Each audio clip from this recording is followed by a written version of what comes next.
Hello, I'm Asghar Sheraliyev. You're watching news from Kazakhstan, and here are the headlines.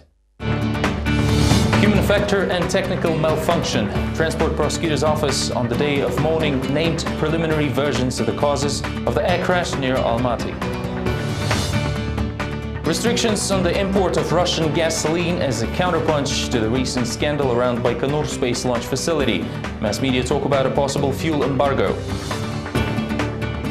Poet Aron Atabek celebrates his 60th birthday in jail. Public activists organized several meetings in Almaty and Astana to mark the date.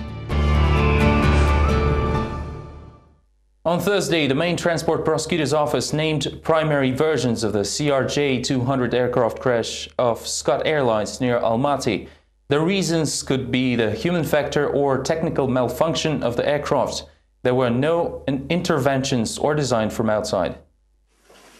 Kazakhstan's Air Navigation Agency confirmed persistent poor weather conditions near Almaty Airport on January 29th, including thick fog with extremely low visibility. The plane crew had no landing experience in said conditions. Despite being warned twice before the flight about the situation at the destination airport, the crew still decided on landing at Almaty, although the jet had enough fuel to make a detour to the reserve strip. The interagency team, led by a special prosecutor, is still working on the case, having sent flight recorders to Moscow for examination.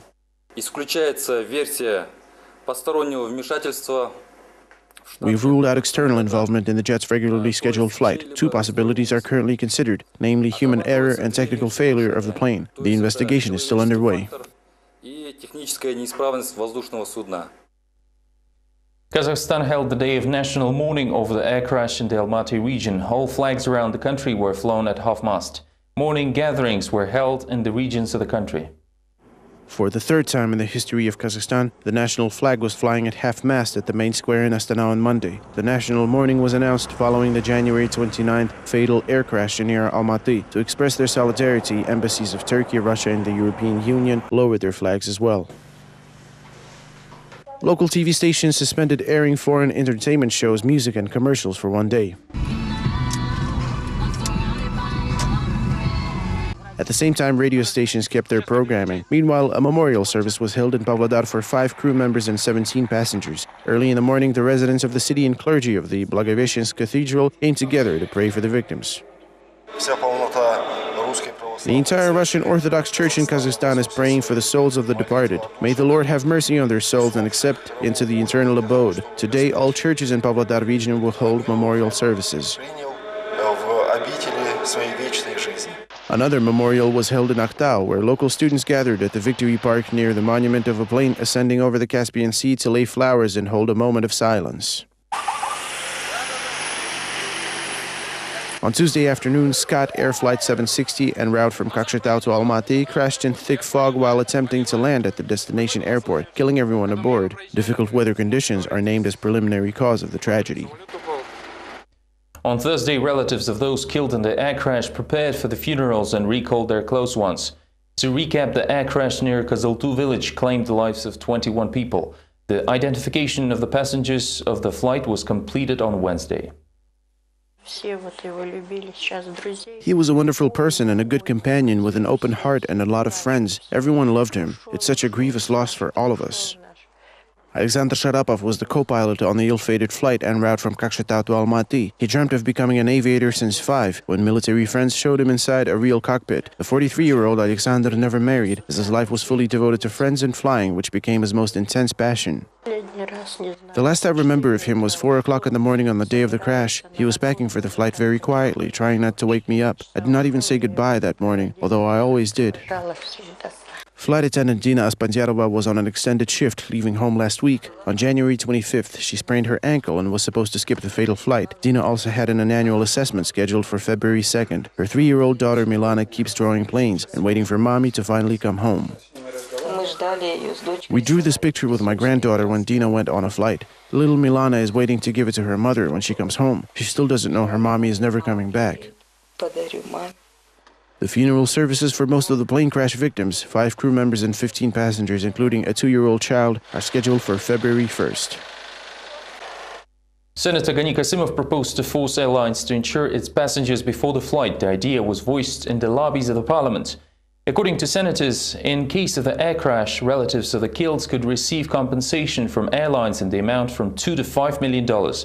Kazakhstan has a law on mandatory insurance of civil and legal responsibility of air carrier before its passengers. According to this law, the amount of insurance payments for air carriers in case of the death of the passenger is 2,000 MCIs or around $20,000. Kasimov voiced another idea during the session. Senator proposed to start the search of $10 billion. He appealed to the Prime Minister as he believes that it is necessary to investigate the case of non-returned anti-crisis assets by the banks. The first one to raise the issue of lost money was President Nazarbayev on January 23rd during a session in Akorda. I asked to set up a government committee to investigate this issue, and based on that, report to the parliament regarding the funds. The entire internet community is discussing the matter, and we need to give a straight answer to this question. According to the senator, the committee is to find out how banks spend anti-crisis funds and explain the reasons for non-repayment. In late November 2008, the government adopted an anti-crisis program and allocated around $10 billion from the National Fund for its implementation. The president said the money will be returned, but until now it is not clear where the money actually is.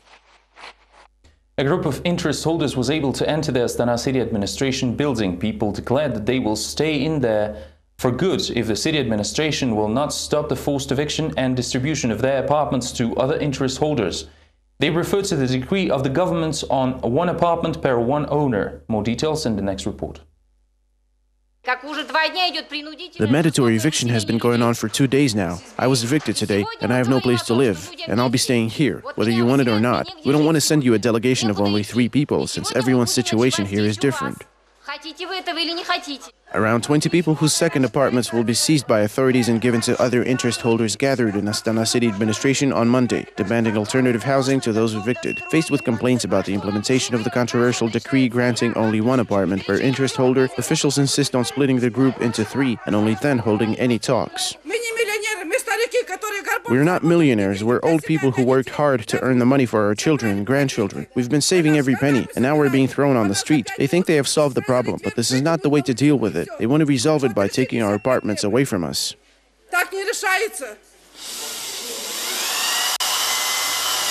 The new owners are rushing to change the locks. Galina Datsenko has just left this apartment in the residential estate Baikonur. This time everything went rather peaceful. The family arranged for a 2-day delay needed for moving out. Galina could not attend the protest action precisely because she was busy moving out. But she still has an idea about the promises of the city administration.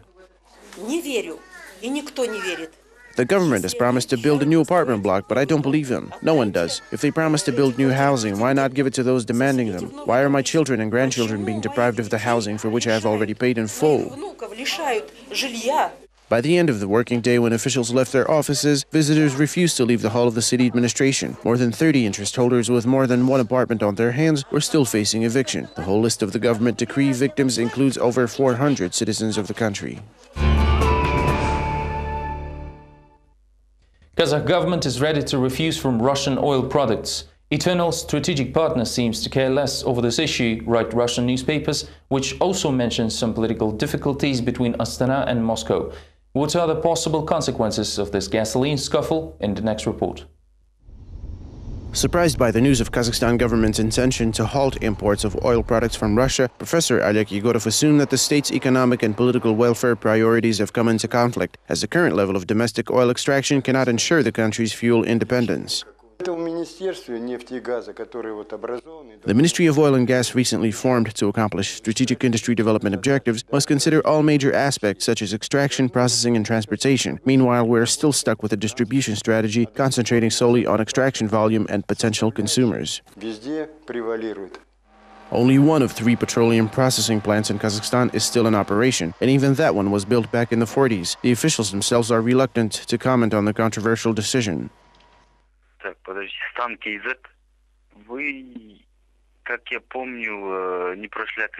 As far as I remember, Stan KZ failed to receive foreign media accreditation by the Foreign Ministry, which means I cannot answer your questions.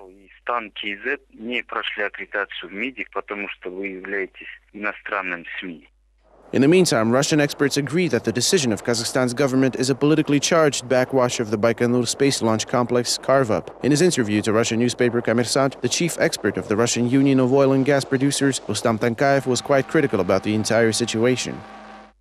Russian oil supplying companies will not be significantly affected by losing this trading area, as Kazakhstan has never been a priority market. Kommersant claims that Kazakhstan is planning to partner with China to outsource oil processing and import cheap petroleum products. The government allegedly prepared 2 decree drafts, one for halting Russian petroleum imports for 6 months and the other for temporary supply limitations. Meanwhile, the Kazakh local market already appears to be evenly split between Russia and China when it comes to gasoline. I always choose Russian fuel over the Chinese. I'm used to tanking up with Chinese gasoline. It's the best option for me. Russian petrol is for people who can afford to pay more and stand in lines. Taxi drivers on a budget prefer Chinese fuel. Kazakh consumers are convinced that regardless of the government's oil supplier selection, yet another fuel crisis is unavoidable, since nearly all extracted petroleum goes for export to secure somebody's easy, yet quite tangible income. The space passion around Baikonur launch facility ended with unexpected decision. For more than half a year, Kazakhstan refused to allow the launch of Russian missiles, debris of which have to fall in the northern regions of Kazakhstan. At first, the bargain was appropriate. However, in the end of 2012, Kazakh side stopped the bargain. In January, both sides wrote diplomatic notes to one another with covert threats. The compromise was on the horizon, but with substantial financial kickbacks expected from Russia. Next report on how the space negotiations ended.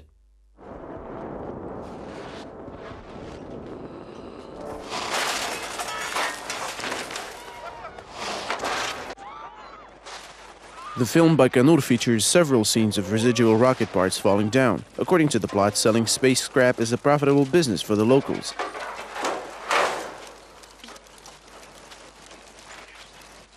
However, in reality, things are quite different. Nevertheless, Russia and Kazakhstan are about to strike a new contract worth $460,000, which will see lands in Aktobe and Kostanay regions used as landing areas for rocket parts.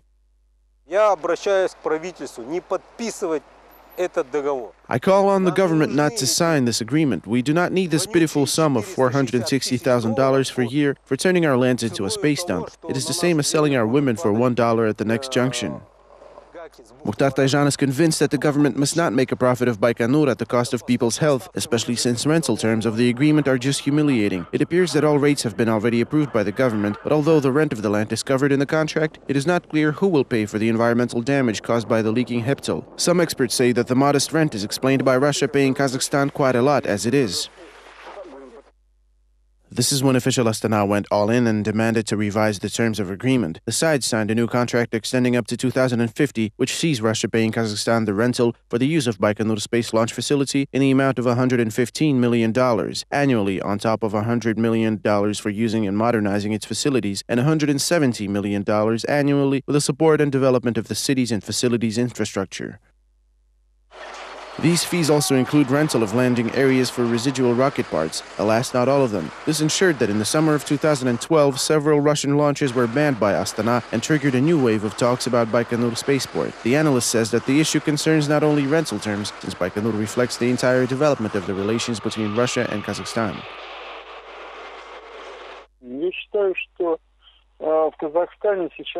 The current power elite in Kazakhstan is split into two, depending on their pro-Russian or pro-Chinese position. However, they are unanimously saying that Russia and Kazakhstan are going different ways. Despite this controversy, the agreement is due to be signed soon. In addition to rental payments, Russia will have to carry out environmental impact assessment of the areas after each launch, 7 of which have been scheduled for the next 2 months. Smart pits, nuclear power plants, safe uranium heaven, and billions of dollars. Kazakh nuclear scientists draw the pictures of the future. However, their optimism is not shared by some public activists. Kazatomprom's breakthrough project will mark a moment of silence in memory of the victims of the plane crash near Almaty. Prorыв was the first smart mine, which is presented as the start of a new era in the uranium industry. The local representatives assured us that production of energy of the future will turn into a so-called environmentally friendly occupation. Initial estimates for the project is about $35 million. Let's say the price of uranium would be $80. It means there will be market players selling it for $60. Yet the current price is $44, which excludes their chances. Therefore, we should lower our prices in order to hold the grounds, to sell the local product in priority. Apparently, people are much less concerned about the future than the present. We're talking about building the first nuclear power plant in Kazakhstan. Nuclear workers portray the picture of the future energy paradise. In contrast to the oil and gas industry, nuclear power cannot randomly change prices. Once they load the uranium, the price is not a subject to change for the next 30 years. This implies at least stable electricity for nuclear power consumers. Representatives of civil society are more concerned with why this paradise is built in a unilateral administrative manner, similar to how communism was built. Renouncing nuclear power has been a world trend lately, including Europe. Let's discuss it. I am also concerned as a citizen. Who is Shkolnik to decide whether to build a nuclear plant or not? First of all, we need to figure out whether we're actually going to build one, and only then we should discuss where to build it. However, the figures announced are quite impressive. According to open records of Kazatomprom National Company, nearly $2 billion worth of uranium were produced in Kazakhstan last year. However, what happened to these assets is a pending question. Public activists held a roundtable in Astana titled "The Fate of the Land is the Fate of the Country," which was also dedicated to Aron Atabek. Politicians, public and civil activists timed the discussion to the 60th birthday anniversary of the poet. The gathered people mentioned a prize which Atabek received in November of 2010. To recap, he won the Freedom to Create International Award in the category of imprisoned artist for his prose, critical epigrams, and articles that he wrote while in prison. As a result of the meeting, the people of Astana decided to establish a redeeming committee for political prisoners. First of all, it is crucial for self-preservation of political opponents of the current government. Secondly, for the sake of unification. If we cannot unite under a single idea, we should at least get together for a particular cause and resist this repressive regime, to encourage the various strata of society not to remain indifferent, because if we say nothing today, they will come after us tomorrow. A special evening dedicated to the 60th birthday of the poet Aron Atabek was also held in Almaty. Well-known social activists and intellectuals came to listen to his works. My great Khan clan provided mystic powers, exalted masses marched behind my back, and our might was undefeated, and we won back our sacred sign, along with it the Kazakh nation, led by the poet Mahambet's holy god. We've known no fear.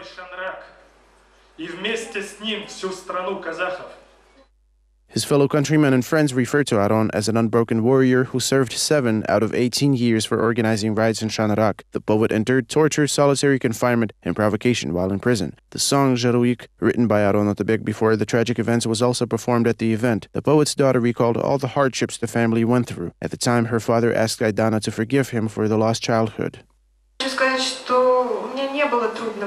But I cannot say that I had a difficult childhood, and I am grateful for the way it turned out. I am also thankful to my father for understanding honor, dignity, and freedom. In fact, I am quite happy that Aron Atabek is my father.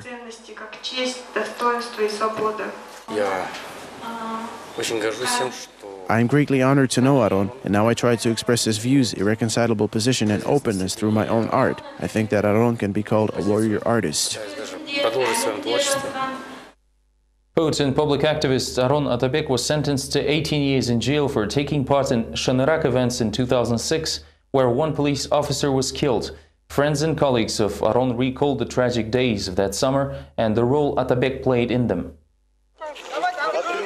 The maximum security prison is holding a Jubilee celebration. The poet Aron Atabek turned 60 years old, 7 of which he spent in isolation. In 2006, as the aftermath of the tragic events on the outskirts of Almaty claiming life of a police officer, Atabek was charged on 3 counts and sentenced to 18 years. Jasar Alkwanashalin, the author of the book called The Tragedy of Shanarak, devoted the lead character role to the poet, dissident and public figure Aron Atabek.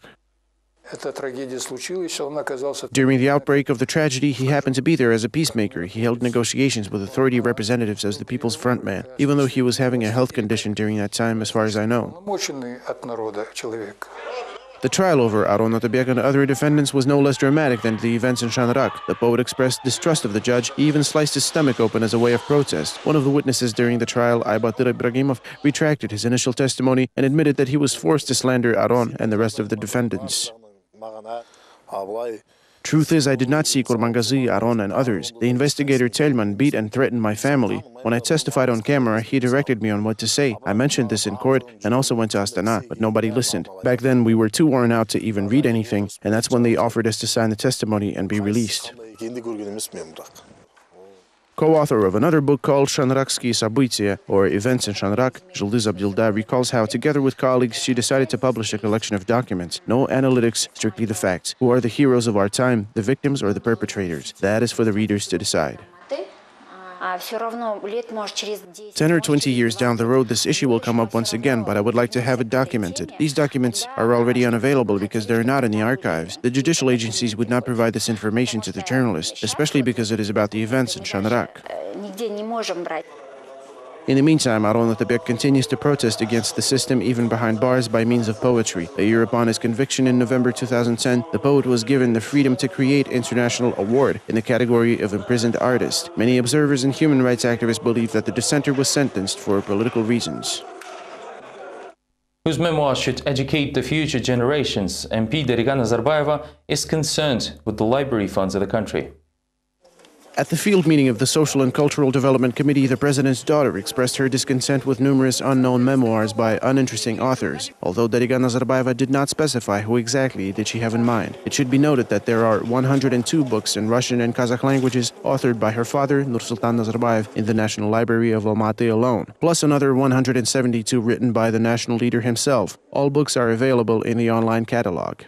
There are many low-quality books being published lately. Nowadays, anyone who has some money can write his own autobiography or memoirs, completely unknown and possibly uninteresting people. Subsequently, all our libraries will be stuffed with this type of literature.